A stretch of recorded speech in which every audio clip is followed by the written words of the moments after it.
Today on the channel, I'm going to show you how to play The Price by Twisted Sister.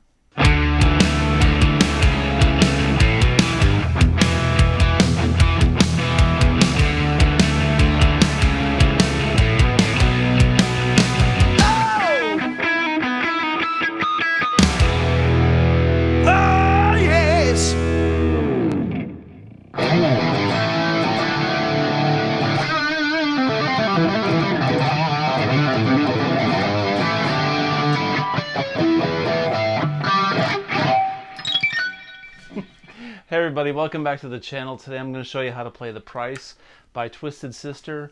This is one of my favorite rock ballads of all time, probably because when I was in 9th grade, I went to go see the Stay Hungry tour in Broome County Arena in Binghamton, New York. It was the first concert I ever went to.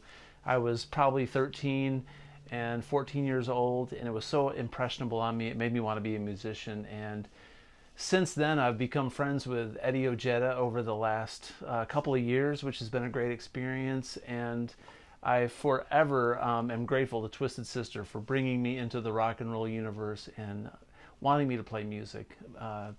What a great experience. And at that concert in Binghamton, New York, they filmed the video for The Price. So that moment in my life was immortalized in a rock and roll video, which makes it even cooler and more special to me. But this is a great song, and I'm going to show you how to play it. I'm going to show you the rhythm parts and also the intro solo and the really cool guitar solo in the middle of the song. And I'm supposed to be doing an interview with Eddie here soon when they're going to do a special 40th anniversary release of Stay Hungry. So I want to do a track-by-track interview with Eddie, and I'm going to show him this video, and I'm going to get his opinions. We should do a reaction video with Eddie Ojeda on my Price video. Anyway, without further ado, let's begin. This song is in standard, and it's in F major or D minor. Same key. D minor is the relative minor of F major, okay? So we're in F, and the song starts off with a drum fill, okay? And then I'm going to show you the power chords for the introduction. And the intro is also the chorus of the song. So it's the same chord progression as the chorus. All right, so I'll show you these chords, and I'm going to show you the solo that's in the beginning. So it starts off with the drum fill, and then they hit a power F.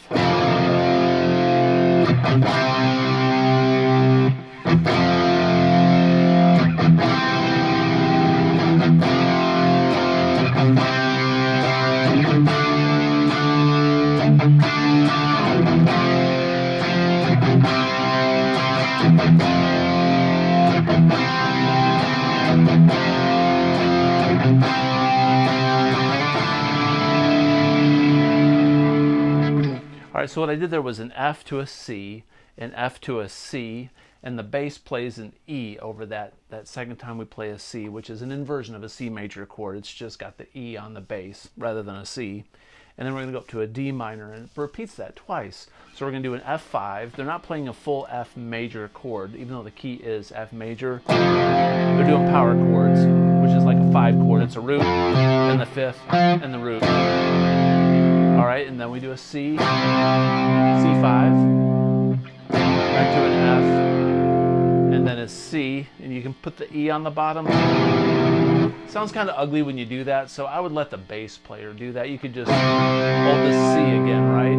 You can play the C like this. Doesn't sound really good rock and roll like that, but you can play a partial C with an E on the bass. But again, I'd let the bass handle that. So F5, C5, F5 to C, bass is on an E, F5, C5 to a D, the D5. It's going to go full-blown D minor during the verse, okay? So that's the beginning, all right?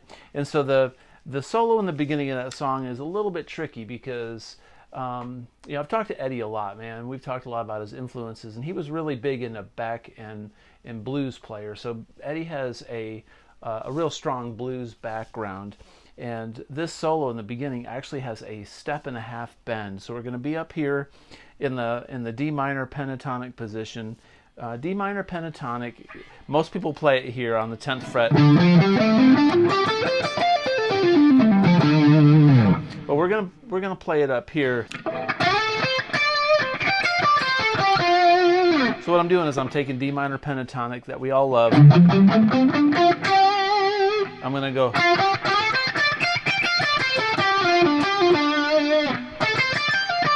Which is 15, 13, 15, 13 on the E and the B, and a 14, 12 on the G string. So a lot of this song is going to be played off of that.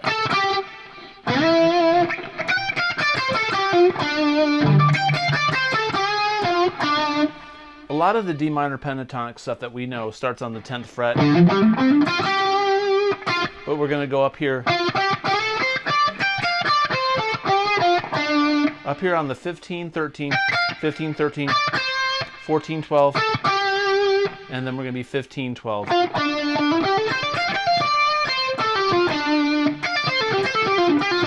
Okay, but we're going to be doing this step and a half bend on the 15th fret on the B string where it goes. Let me play the solo for you, okay? Then I'll demonstrate it slowly with the tablature.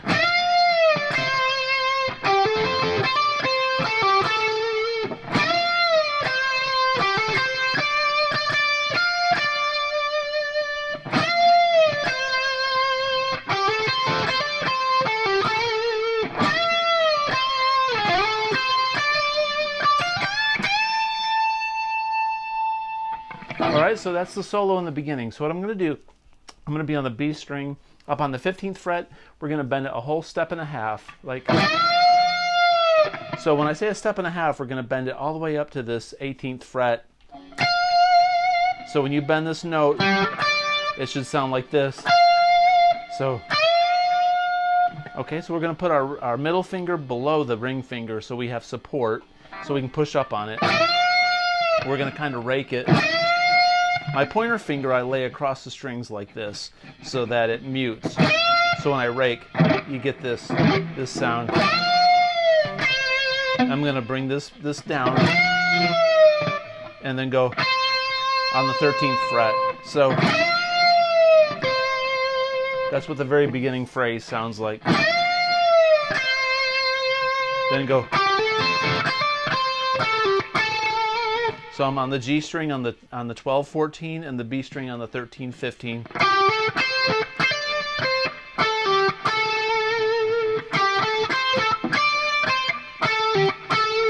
Okay, so in the beginning it goes.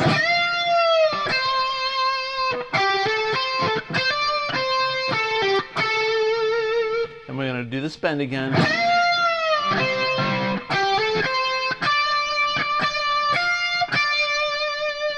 It's a very melodic phrase. It sounds kind of sounds Native American, you know. It's, you know, very pentatonic and very, very powerful with these 5 chords underneath it. So once again.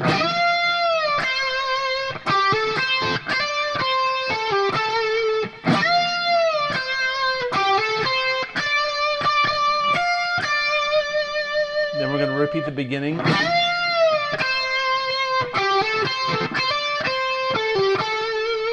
Then the ending.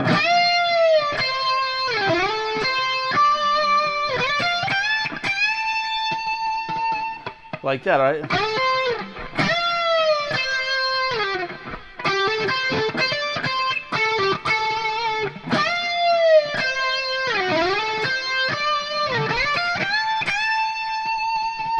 So we're going to bend that 15th fret up a whole step, all right? And then it's going to start off with the verse, all right, where D says, "How long I've wanted this dream to come true." So what we're doing, JJ probably played these power chords like this. You know, JJ probably played power chords. He didn't play this part. Eddie played this part by himself, but JJ's probably doing all the backgrounds with these big 5 power chords. But Eddie's going to break it down to a B flat chord, a C, and then a D minor chord at the root here down by the nut.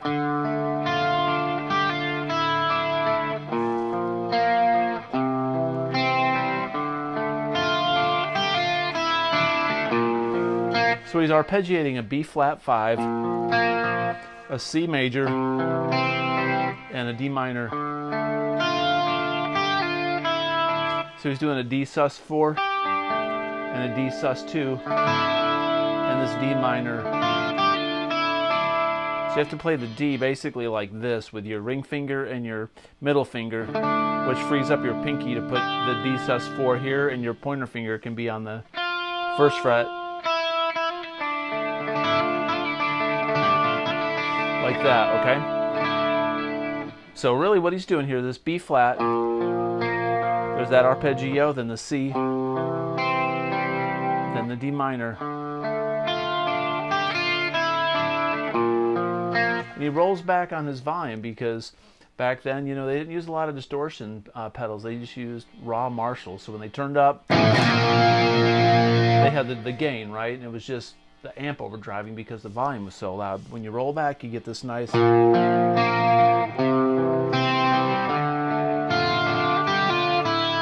I've got some chorus, some stereo chorus, echo and delay added to it to sound really nice. They probably added that in the studio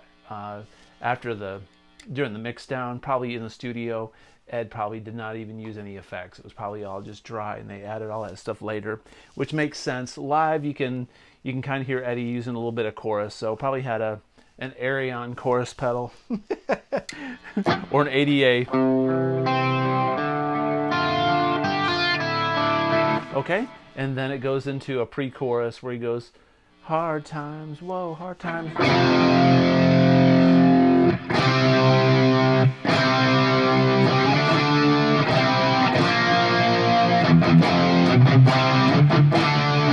So that pre-chorus is probably the weirdest chord progression. It's all the same chords, but the timing of where those chords go in is kind of neat. So it goes F, hard times, hard times. It's a C.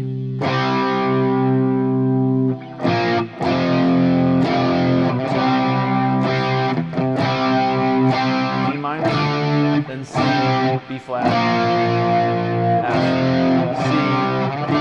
So they kind of change quickly. So once again, hard times, hard times.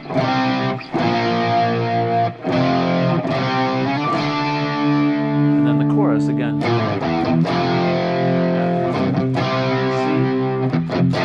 F, with the C, E on the bass, your bass player.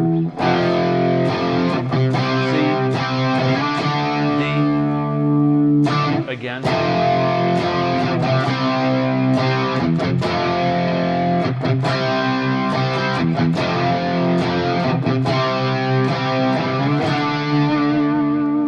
And when they hold that D, then Eddie does this guitar solo, okay? Now the very beginning of this is kind of tricky. He's got this little this run like in septuplets, right? Or in threes, and then he retards down, and then he slows down with a retard and starts playing on time in a different timing. So it's really tricky. So the guitar solo sounds like this. I'm going to play it slowly so you can hear the difference in the notes. It's difficult, right? So I'm going to play this, and then I'll demonstrate it, then I'll slow it down again and show you the tablature.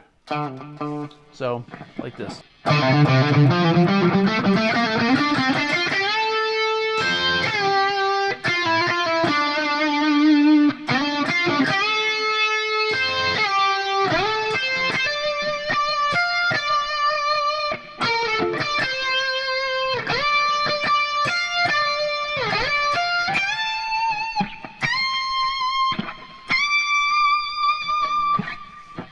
All right, so this solo is basically in three sections. We're going to be down here in this section down here. We're going to be in this middle area. We're going to be up here in D minor. So if you want to think of the solo in three sections, the first part plays off of 3-5 on the A, 2-3-5 on the D, and 2 and 3 on the G string. Then we're going to go up here on the 7 and 5 on the G. And we're going to be up here on the 8, 6 and 5 on the B string. And then up here we're going to be on 15, 13, 15, 13, 12, and 13. So this solo starts with like a little septuplet triplet thing. So if you can get that down first, that's the hard part. I play with my pinky and my middle finger. So I'm going to be going like this later on. So I don't want to play it with these fingers because I got a switch down here. So I'm going to play it with my middle finger and my pinky. Like that. Then.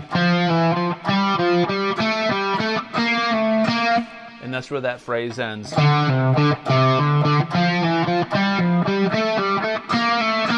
And then he goes, then he slows down.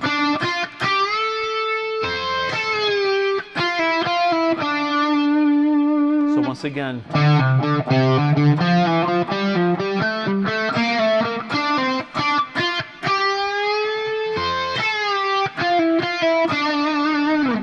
so what I'm doing when I get out of this thing, I'm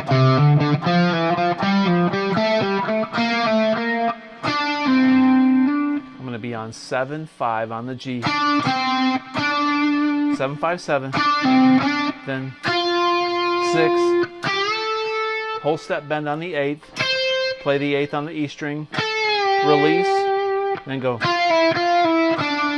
6/5 6/5 7 on the B and the E, or B and the G. So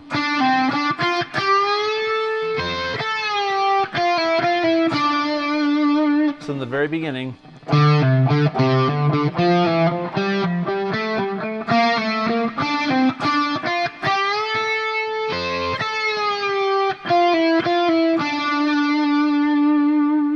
then we're going to go like this.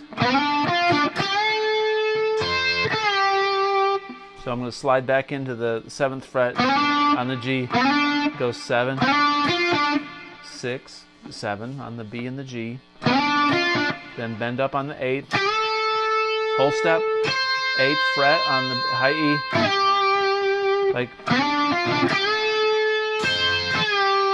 and we're going to slide up, going to do the same kind of lick, but up here on the 14th and the 13th fret on the G and the B. Little vibrato. So that's 15 and 13 and 15. Right there.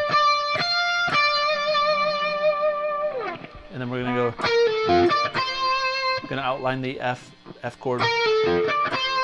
So this is kind of a neat little part of the lick. It's 15 on the G, 14 on the G, 15 on the D, then 15, 13 on the B. Then back up on the 15th fret, bending up a whole step on the 15th, then the 18th, and the 20th. We're going to bend it up to the D. One thing that helps me out that I don't do a lot, but if you're bending on the high E string, I pick it down like this, and I'm always muting my strings with this finger so I can go. But a lot of times if you up pick, just do an up pick, you don't hit any of the strings and it's more accurate. So that's a good tip for bending whole step bends on this high E string when you're up really high, is to up pick it. And a little vibrato, so you're right on the pitch. All right, so slowly let's take it from the beginning of that solo.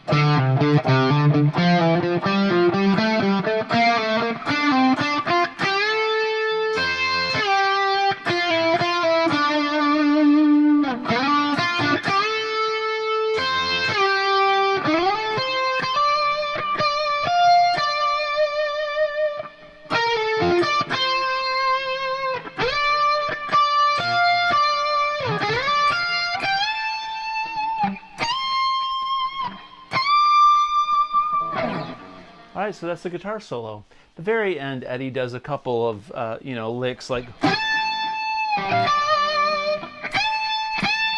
He'll bend the 15th fret up a few times.